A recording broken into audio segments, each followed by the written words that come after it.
This is my actual client. We have the sponsored section, we have the organic, but right underneath is sneaky Amazon. If I were to click, this is our brand name. We do not sell on Amazon, but you could see it is the type of offering that we sell. And if you're not running branding campaigns and I didn't have that branding campaign, you could see how it was. Guess who would have been number one? How's it going, everybody? It's Gene Villanoz again with the PPC Cave. Today we have another episode 71, and we're talking about should I bid on brand keywords. This has been a debate for so long. A lot of schools of thoughts, a lot of different types of opinions regarding this, but I'll give you my take and kind of go through what I would do when it comes to me either figuring out if I should or should not bid on specific brand keywords for a campaign. Just because it's not cookie cutter, as everything in Google Ads, there's going to be nuance, there's going to be different details that you have to pay attention to that could be applicable to you. And there will be other times where it's not going to be how you perceive it. So we have to figure out ways to either test, create a hypothesis and test and continue to test and see which would be the best for the account, which would be the best for the client in general. And so, yeah, we're going to dive in and talk about should I bid on brand keywords. So the very first thing that comes to mind is why shouldn't you bid on brand keywords? And I know we've probably heard this a lot before. On the one side, you have the argument of, oh, I'm already showing up for brand searches. These are already mine. All of the SEO, all of the organic social media, all of the things that we've done in the past to make sure that we are ranked on Google or any search engine high on the page on the very first couple results is why we did it. And adding Google Ads to that is essentially basically negating all our organic efforts, because now we're paying for something that we shouldn't be paying for because of our organic efforts should have made this something that should be a free click or a free lead or a free opt-in or a free conversion for us. One rude awakening is there's nothing free. You might think, oh, okay, I did all this organic work. We're a trusted website. They're probably going to click on our organic listing anyway. We shouldn't bid on brand keywords.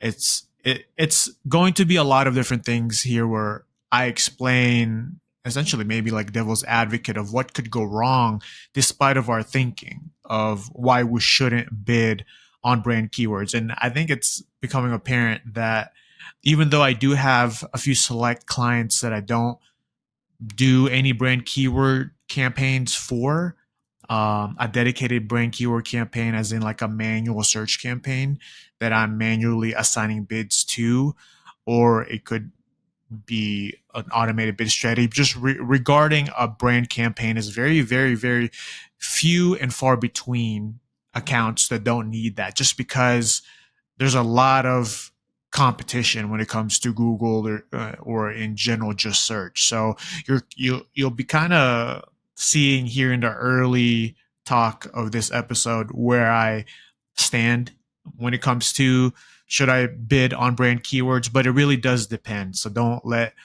my bias sway you. I've just seen a lot of accounts perform better with a brand keyword, but I'll give both sides here. I mean, another reason of why not, why shouldn't I, or the reason why some people might think, oh, I should not bid on brand keywords is, it might be a waste of money. Might be a waste of money for a lead or for a searcher that already knows my brand.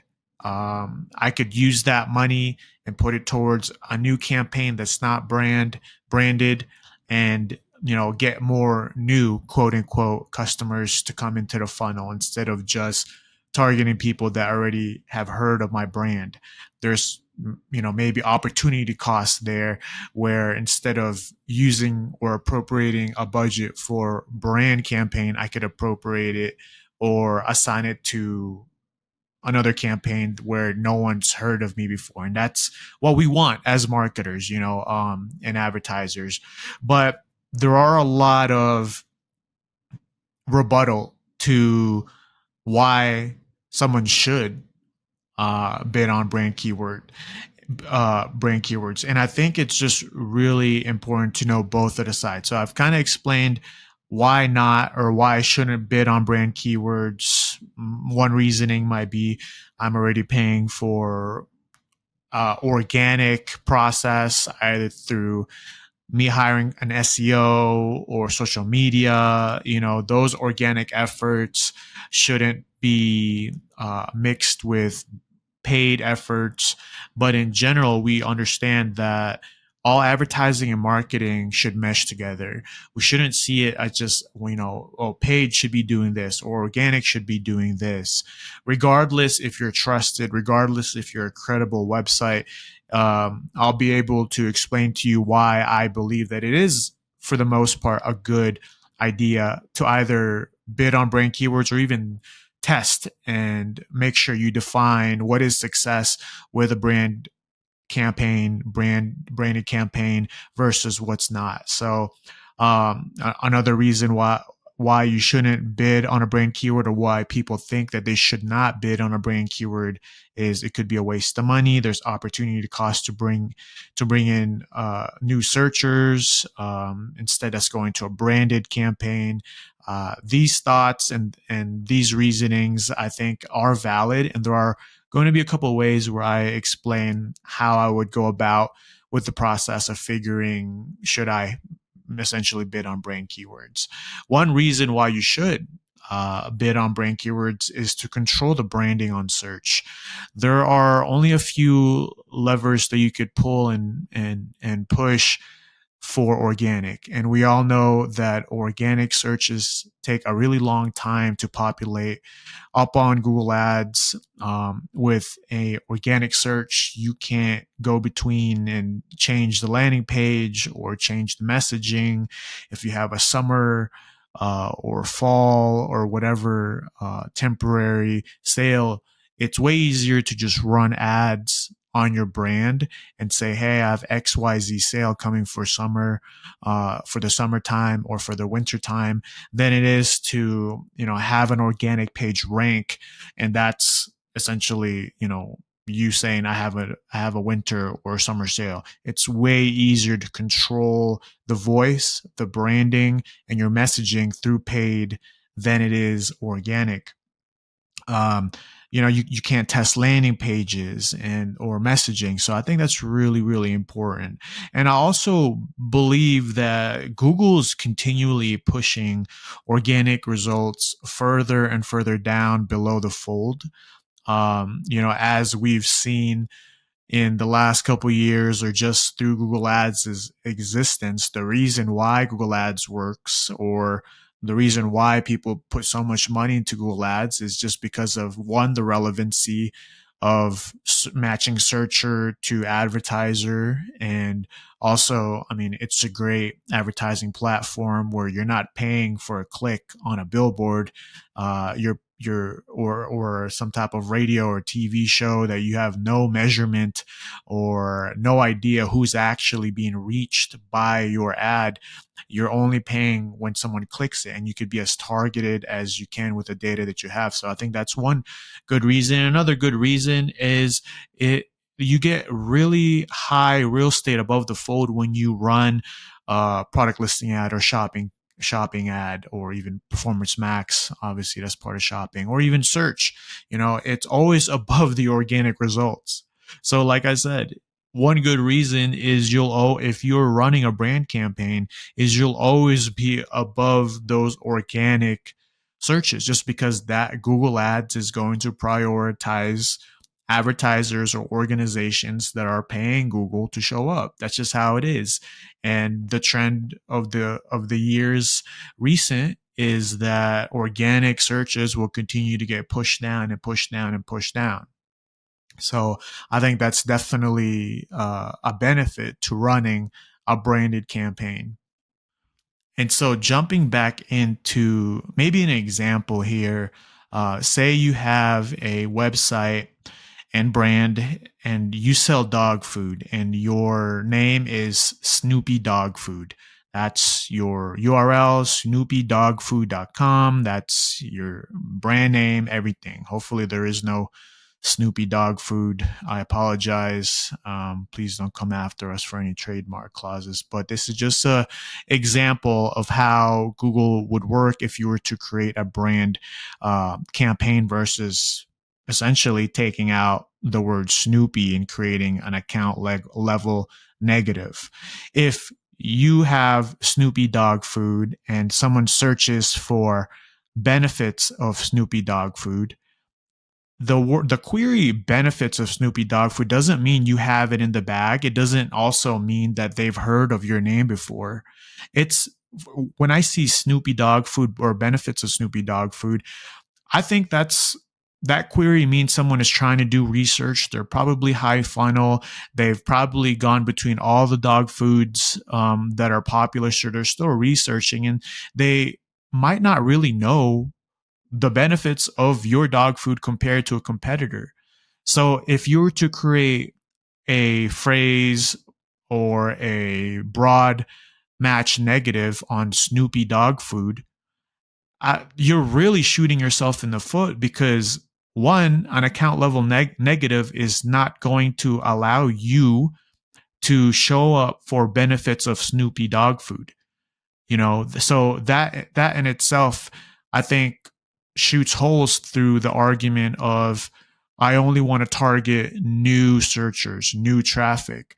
Someone searching benefits of Snoopy dog food could have came from best dog food, best dog food for Pomeranians. We don't know, just because the way that search is now, it's so holistic where we're zooming in and out of very, very high funnel searches and then low funnel searches. So to pinpoint and say that I don't want to show up because this is part of my brand and have a misconception of thinking anyone that knows Snoopy dog food means that they've already bought from us or means that they already see us on organic.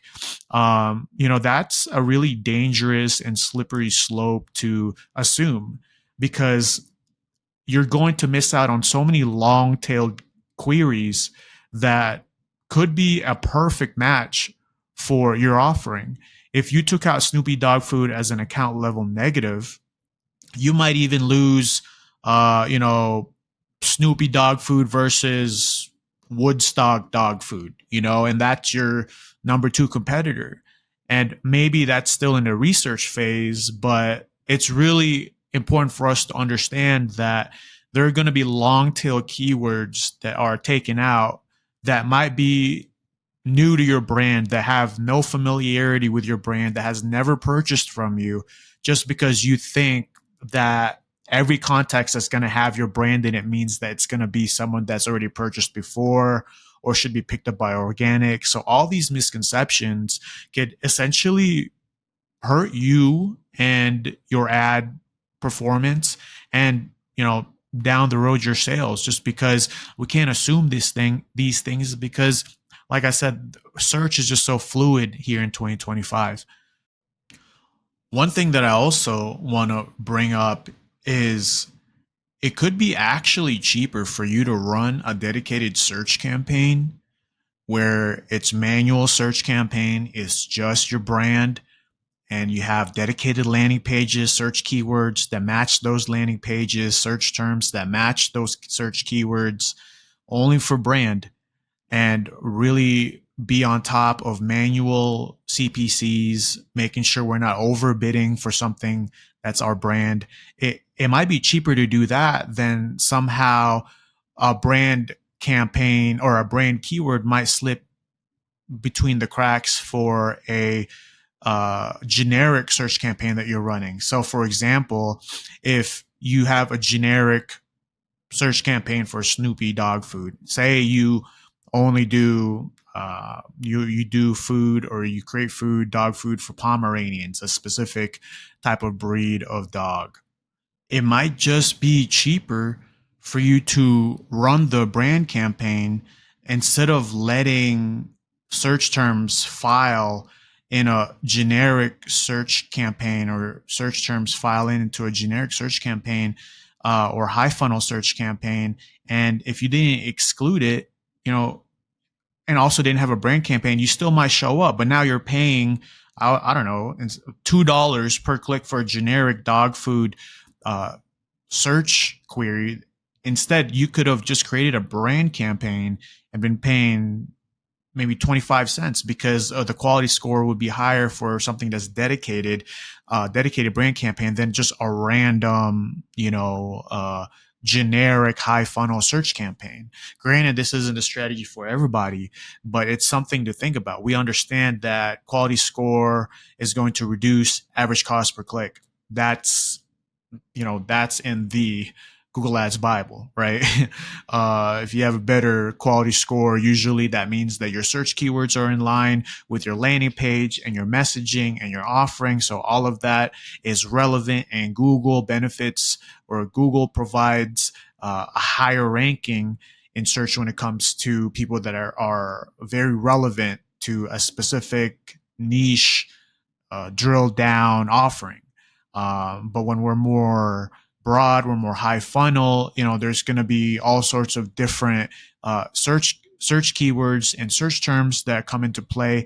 And it's like, okay, well, now Google has free reign to increase that average cost per click because you didn't provide that specific brand campaign landing page, or brand campaign messaging, or brand campaign search keyword. So that's one thing to think about.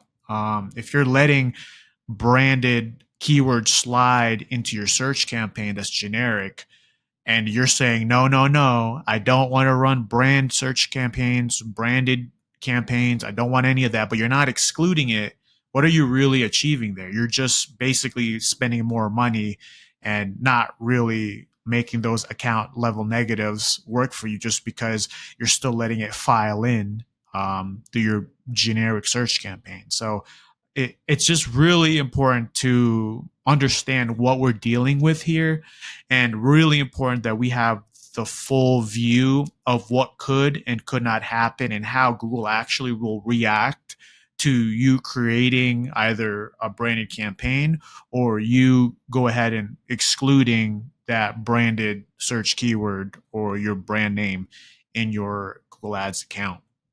So, yep, that's definitely one thing to think about. Think about that. Like I said, to wrap this portion up, if you don't have a brand campaign already and you're still letting your branded keywords show in your other campaigns, you might be paying more per click just because your ads aren't relevant. Landing page might not match. Your quality score is going to drop. And we all know if your quality score drops, then your average cost per click can turn from 25 cents per search keyword to about $2 or whatever. I'm just making arbitrary numbers, but it'll increase. So, yeah, that's definitely one thing to think about. All right, so we've gotten to the part of the show where it's like, okay, what you've told me the benefits, the pros and cons, why I should, why I shouldn't. What would you do, Gene, as a PPC manager? What would you do? How would you navigate this? And I am relatively data driven. You have to be when it comes to PPC. I'm always looking at data, but there are some things that you just can't get from quantitative data, that could perhaps be more qualitative. I mean, one thing is you don't need 12 to 20 metrics to tell you to run a brand campaign. If you just Google your own brand, or you go into incognito mode and Google your own brand and see if a competitor is above you or running sponsored ads, run the branded campaign at that point. That's very, very simple.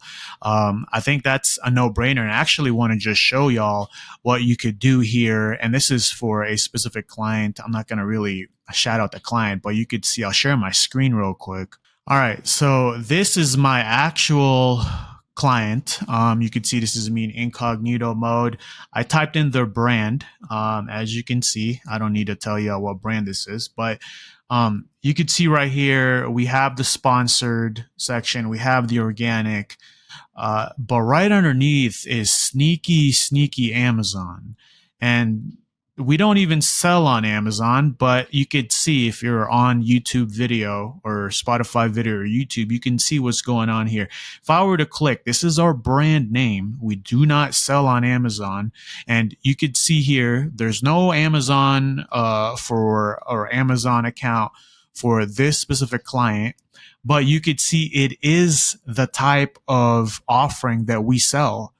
So despite of us not being on Amazon, Amazon has an unlimited budget and has very, very high domain ranking. They will rank organically for a lot of search keywords.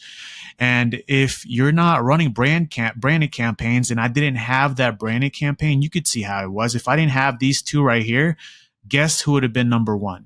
That would have been Amazon right from the get. So it's super important to understand that you're playing with the big boys when it comes to a lot of branded search keywords, branded campaigns. If you're not doing it, at least research and know, okay, am I being targeted here? How does this landscape look in regards to other competitors and my specific brand? Because if you're not even looking at that, then I think you're really, I believe you're really leaving a lot of money on the table there.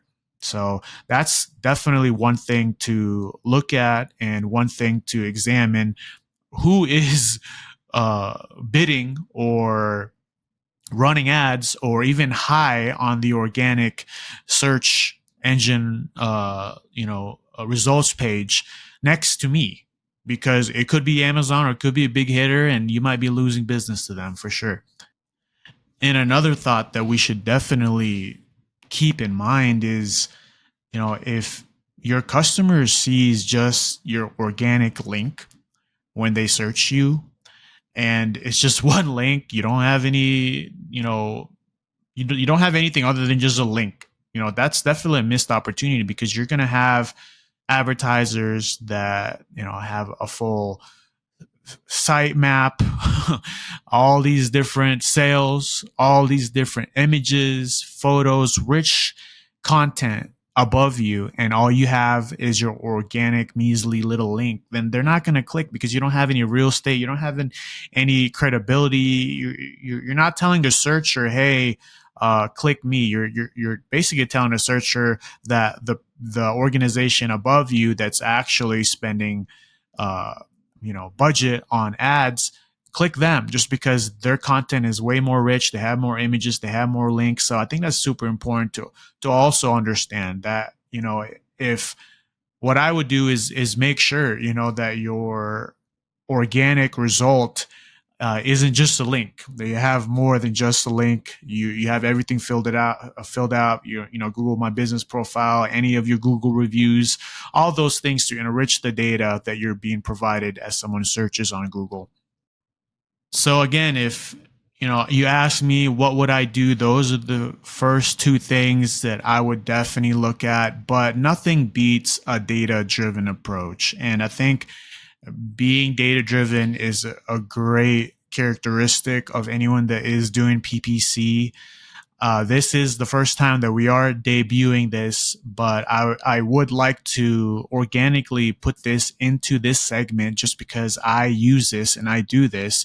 And we'd love to announce now that we do have a new sponsor, Opteo. If you are in the PPC game and have been for a while, you've probably heard of Opteo. They are a wonderful Google Ads platform software that helps me manage all my clients, keeps me from my wires being crossed. And one thing that I would do to figure out, hey, should I bid on brand keywords or not, is use Opteo. And the way I would use Opteo, as I share my screen here, is to basically have a baseline of this is what performance looks like.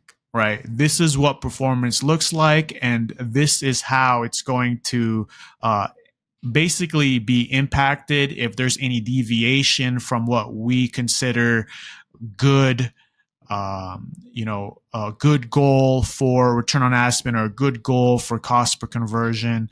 How I would determine this is go into Opteo, and you could see here there is a little section where you could go through the settings and basically put in your information.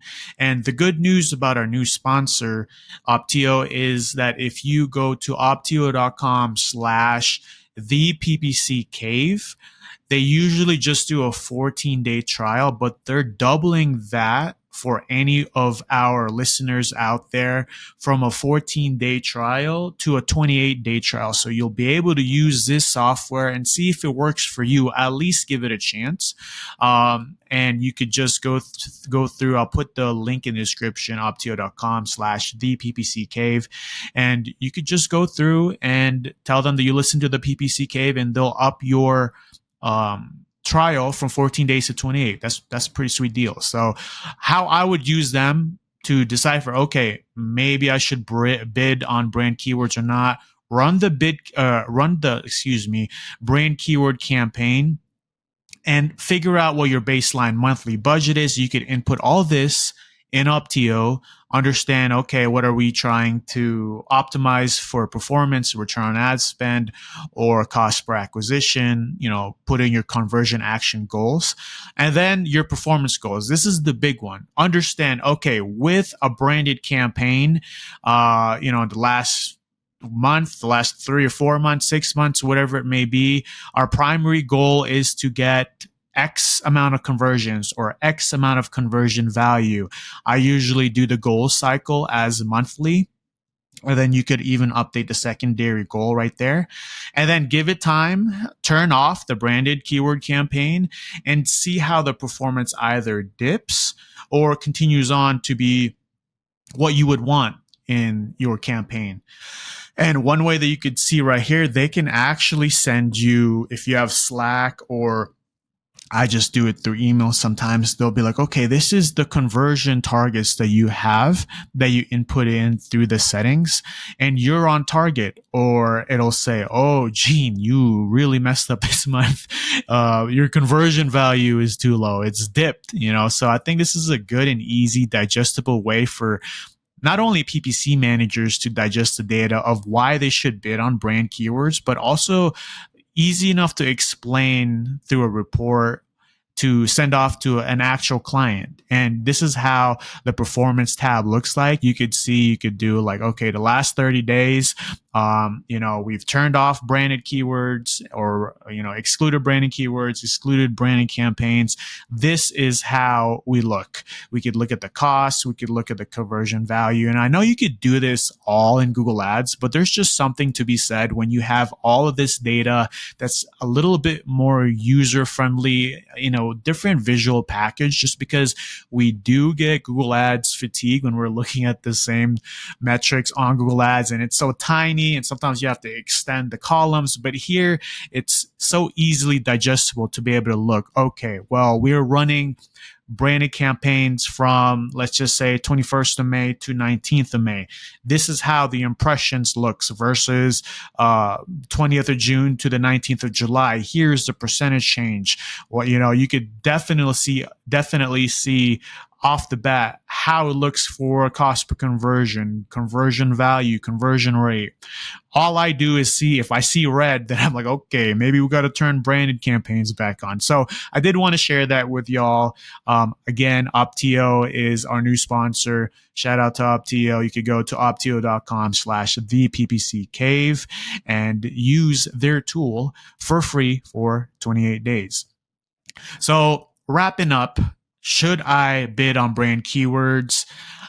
For the most part, there are only very, very few campaigns or clients that I have that I don't have even a small budget, even $5 a day, dedicated just to branded keywords or a branded campaign. I think it's something for you to at least, if anything, test or look into further by doing your own searches on Google to see who's your competitor, who's lurking. Maybe check out your auction insights, start there and see which competitors are neck to neck with you and your Google Ads efforts. So again, I feel like this is a very jam-packed session. I was flown in and out of theory, screen sharing, everything, all the above. So we'll have Ryan come back next time, but it'll always be me and Ryan doing this for y'all. We enjoy it a lot. If there's any questions, just email us at the PPC Cave at gmail.com. We release every Monday, 12 a.m. Mountain Time, YouTube video, Spotify video, so you could see our screen shares. We'll be definitely doing more screen shares and incorporating the tools that we use in our episodes. So if there's nothing else, bye for now.